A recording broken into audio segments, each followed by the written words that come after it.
Mas Doni ini sempat disebut-sebut mungkin akan maju pilkada di bagian media sosial. Oh Mas Doni dengan Bu Ana kan gitu. Oh, Itu seperti apa Mas Doni? Menanggapi seperti apa? itu kan biasa ya. Mimpi kami untuk memperjuangkan suara masyarakat itu, saya pikir ini luar biasa ketika mantan aktivis seperti saya atau kawan-kawan yang lainnya bisa duduk di DPRD ini sudah luar biasa. Partainya Mas Doni kan berkoalisi dengan PKB ya. Apakah nanti di 2024 ini akan seperti itu lagi? Semua kemungkinan ada, dan lagi kan di beberapa kabupaten di Jawa Timur ini kan memang koalisinya PDI Perjuangan dan PKB. Siapapun yang akan direkomendasi, ya itu. Gitu. Kita tidak bisa berandai-andai. Jalan kesejahteraan yang diperjuangkan oleh partai itu bisa menjadi lebih dekat ketika kita memenangkan sebuah kontestasi pemilihan kepala daerah. Apakah PDI Perjuangan itu masih ingin juga menjabat kursi pimpinan daerah?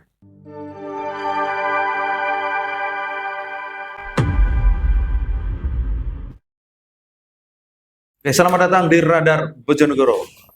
Hari ini kita kedatangan tamu spesial dari fraksi PDI Bojonegoro, yaitu Mas Doni Setiawan. Selamat siang Mas Doni. Selamat siang, Merdeka. Oke Mas Doni, ini adalah pertama kalinya Mas Doni Bayu Setiawan ini mampir ke studionya podcast Radar Bojonegoro, Mas Doni ya.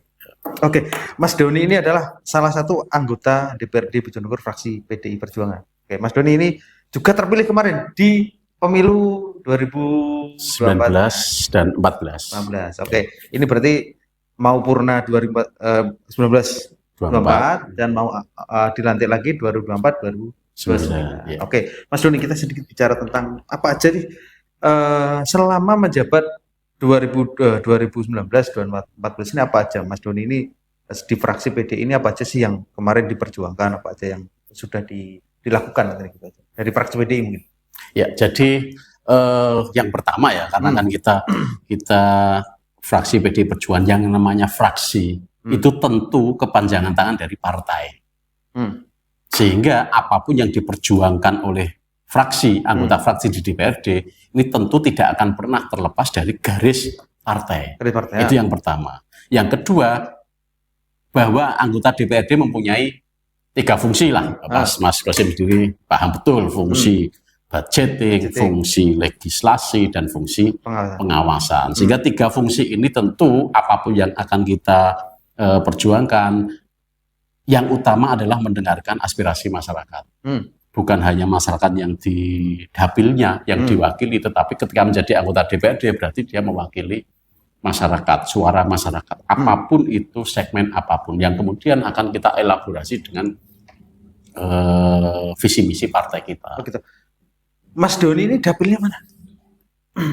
Kalau di 2014 dan 2019, saya ditugaskan oleh partai di Bojonegoro 4. Itu meliputi Bojonegoro 4 itu Sekar, Gondang, Bubulan, Temayang, Ngambon, Tambarjo, Ngerau, Margomulyo. Berapa kecamatan itu? 8. Itu pinggir hutan semua itu. Oke, ya. Itu 2014 dan 2019. Oke, 2019, 14, 19 ya. Oke, ya. Kalau 2024 kemarin? 19-2024 masih sama, dan kemudian di 2024-2029 ada perubahan dapil kan. Ada penambahan. KPU menjadi 6 itu dapil kami berubah.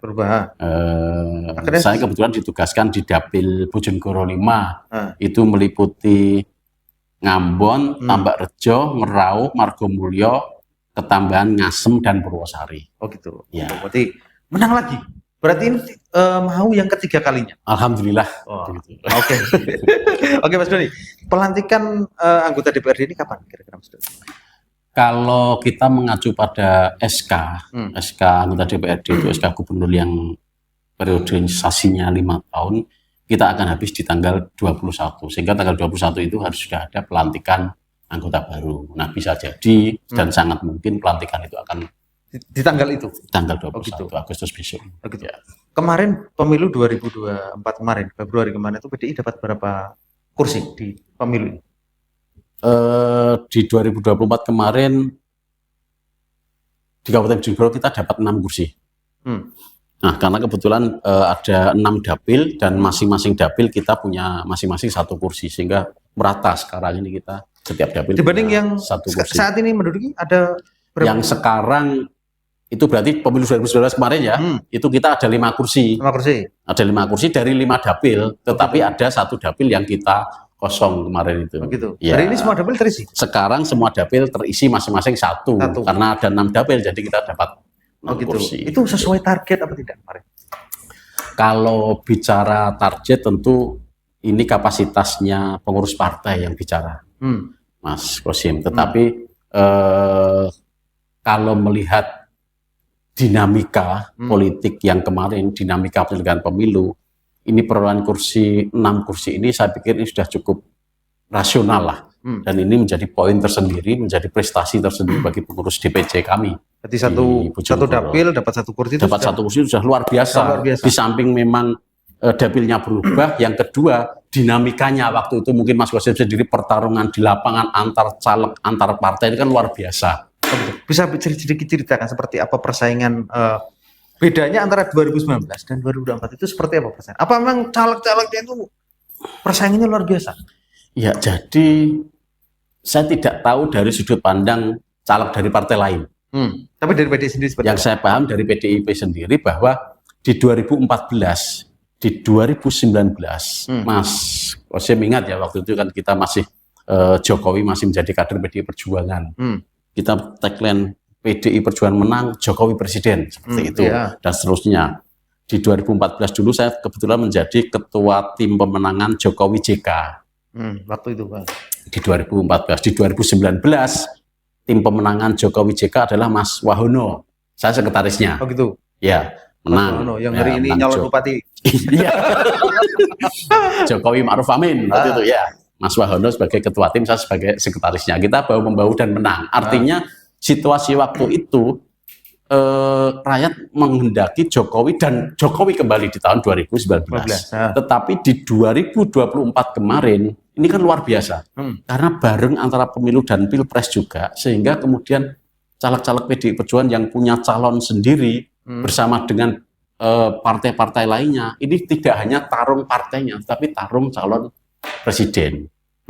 Ada yang kemudian karena partainya milih calon sesuai dengan partainya dukung presiden siapa. Kami di PDI Perjuangan tidak mungkin untuk tidak menyuarakan, tidak memilih atau tidak mengkampanyekan calon presiden kami waktu itu yaitu Ganjar Pranowo. Sehingga yaitu pertarungan itu akan menjadi sangat ketat sekali di lapangan. Karena bisa jadi, oh aku senang PDI ini tapi ojo Ganjar. Ada begitu. Ada begitu. Iya, ada. Oh aku tak milih calon presiden selain Ganjar tapi calegnya milih PDI. Ada juga. Nah itu yang kemudian apa yang dari pusat itu berpengaruh seperti itu, berpengaruh dari bawah itu tentu berpengaruh, Mas.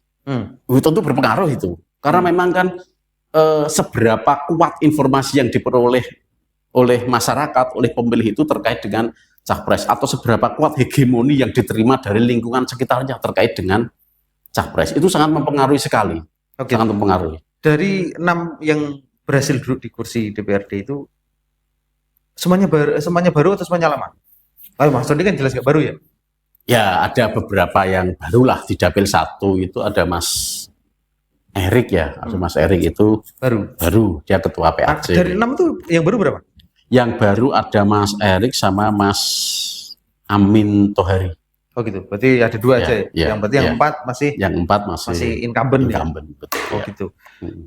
Mas Doni, kira-kira dari kan di DPRD itu ada 50 kursi. Kalau menurut pandangan Mas Doni, ini lintas partai ya, lintas mana? Kira-kira berapa persen yang baru?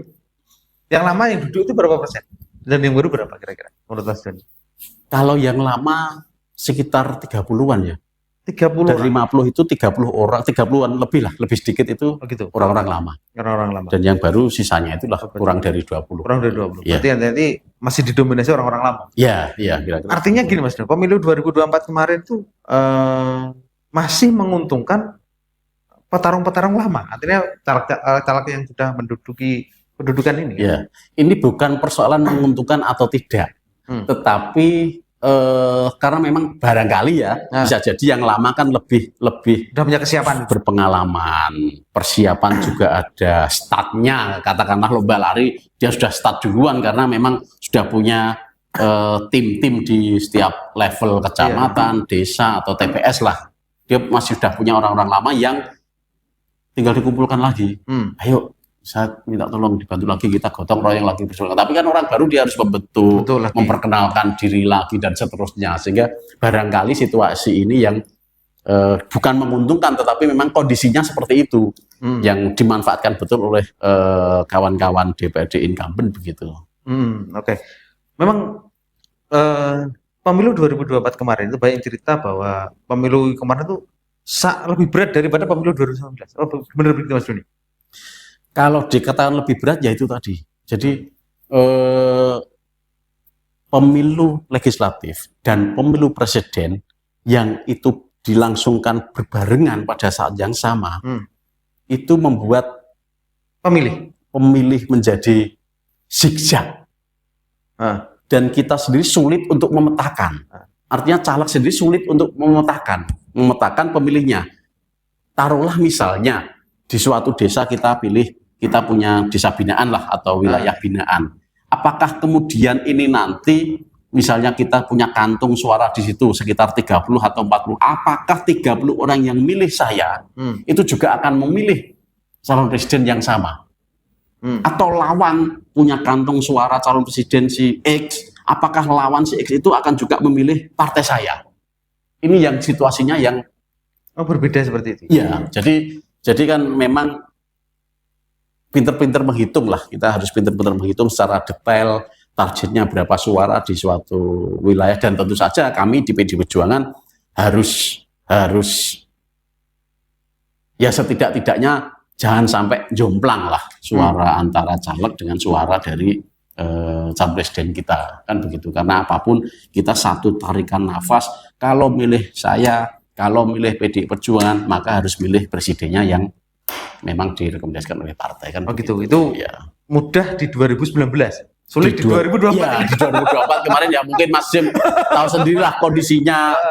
Pilpres kemarin itu kan luar biasa, kita mendapatkan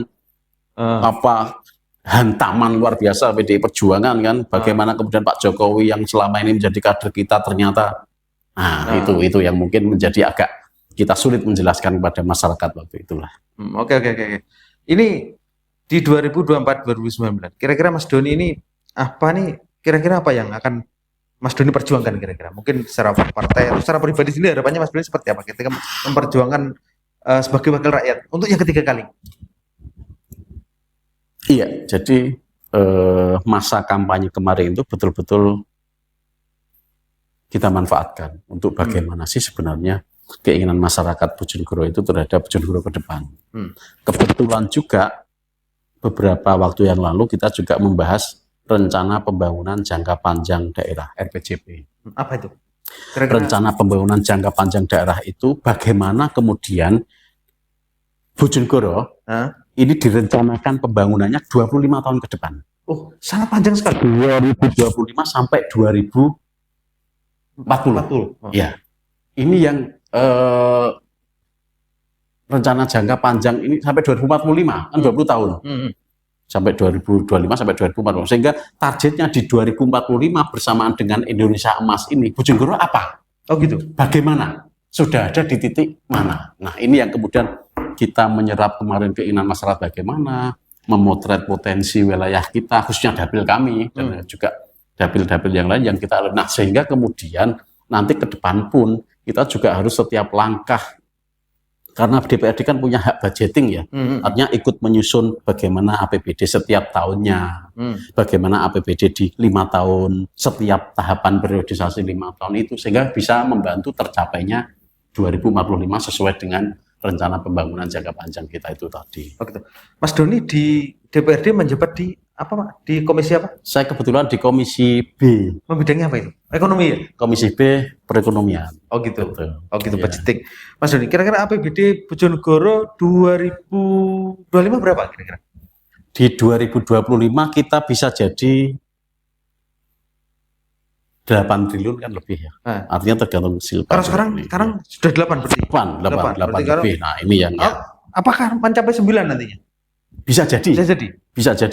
Cuman kan memang kita selama ini ketergantungan kepada pendapatan dari sektor migas Migas. ini kan tinggi sekali. Oh gitu. Dan itu taruhlah kita tahulah bahwa kontraknya EMCL yang selama ini menghasilkan migas ya sumur Banyu Urip itu kan 20-25% dari kebutuhan migas nasional. Artinya kita menopang seperempat kebutuhan nasional. Oh gitu. Sehingga karena kita menopang banyak, bagi hasil kita juga banyak. Tetapi karena kontraknya kita sampai 2035 dengan Exxon, taruhlah mungkin perpanjangan 2040 atau 2045, itu kan semakin decline. Kita masa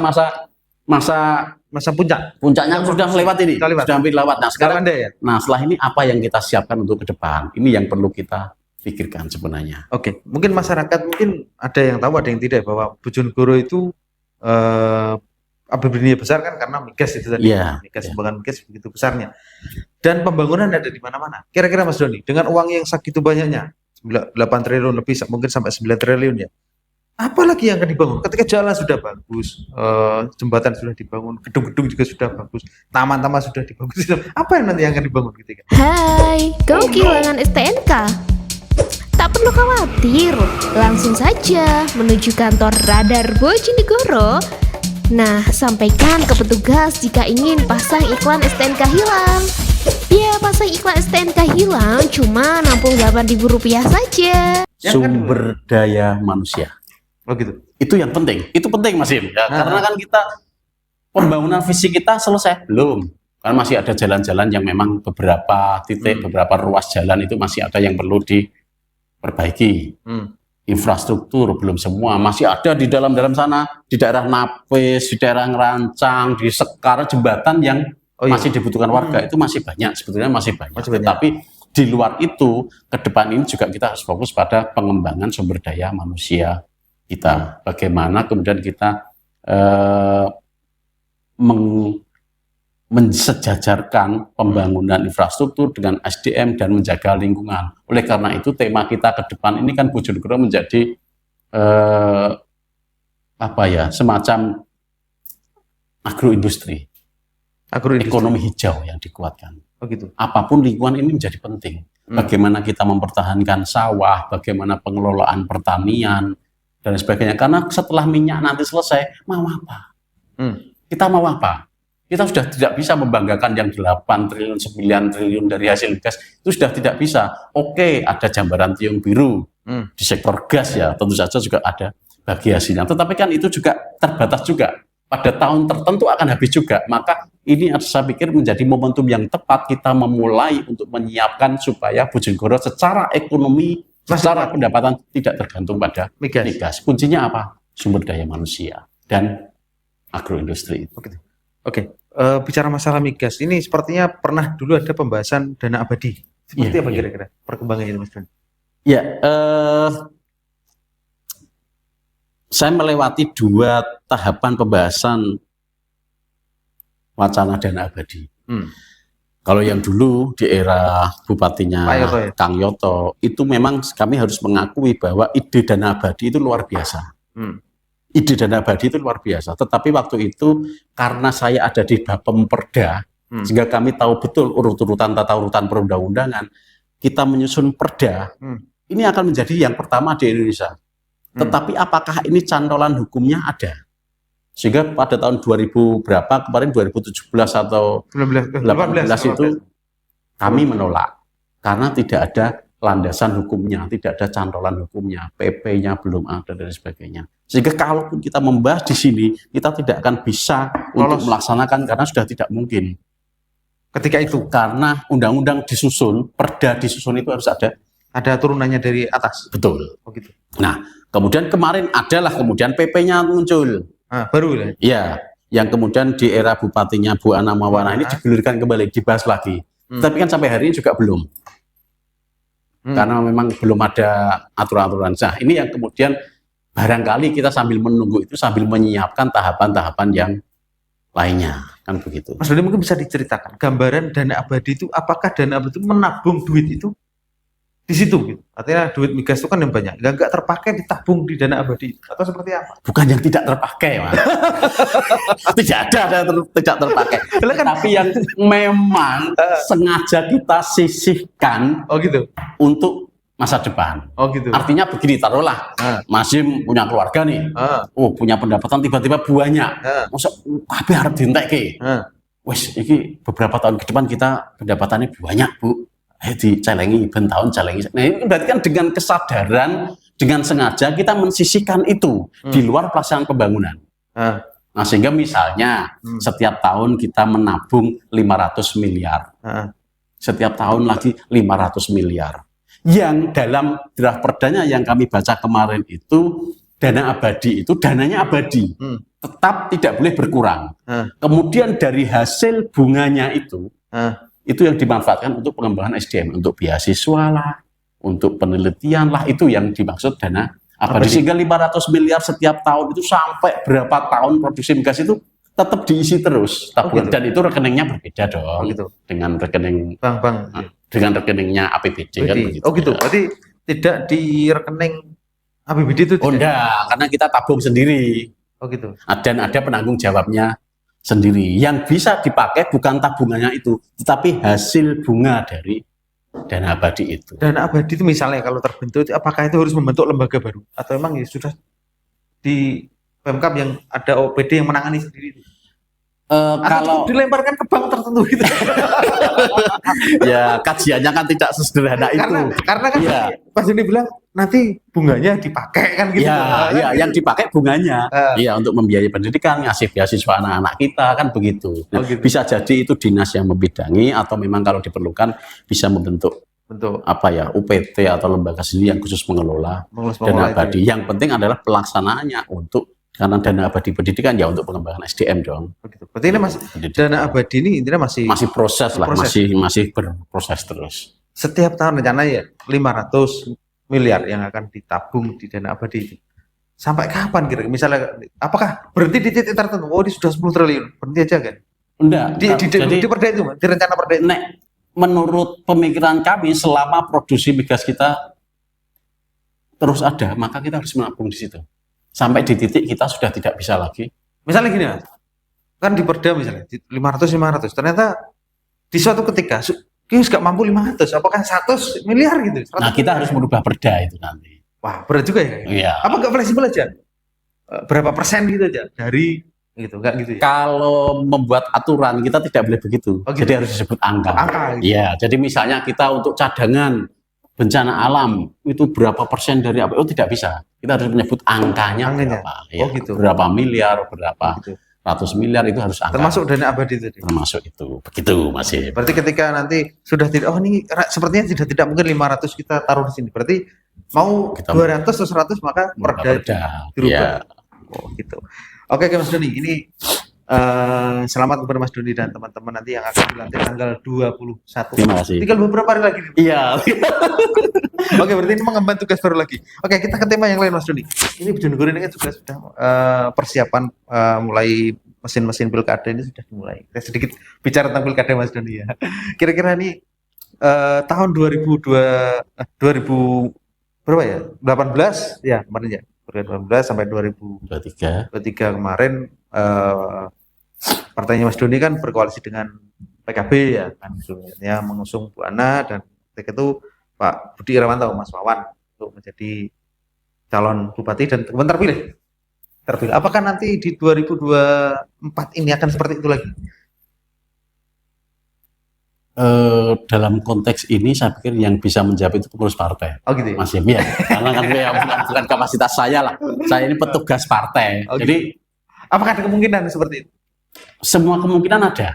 Semua kemungkinan ada. Dan lagi kan di beberapa kabupaten di Jawa Timur ini kan memang koalisinya PDI Perjuangan dan PKB. Kita juga belum tahu nanti yang di pemilihan gubernur PDI Perjuangan berkoalisi dengan apa. Tetapi sekali lagi karena saya sebagai kader, apapun nanti keputusan partai di provinsi, pilihan gubernur dan wakil gubernur maupun di Bojonegoro, pilihan bupati dan wakil bupati, siapapun yang akan direkomendasi, ya itu. Gitu. Kita tidak bisa berandai-andai karena kami jelas sekali, kami ini fraksi ini kepanjangan tangan partai, Mas. Kami kader partai, anggota partai, sehingga ya petugas partai. Saya anggota partai yang ditugaskan di DPRD kan. Oh, gitu.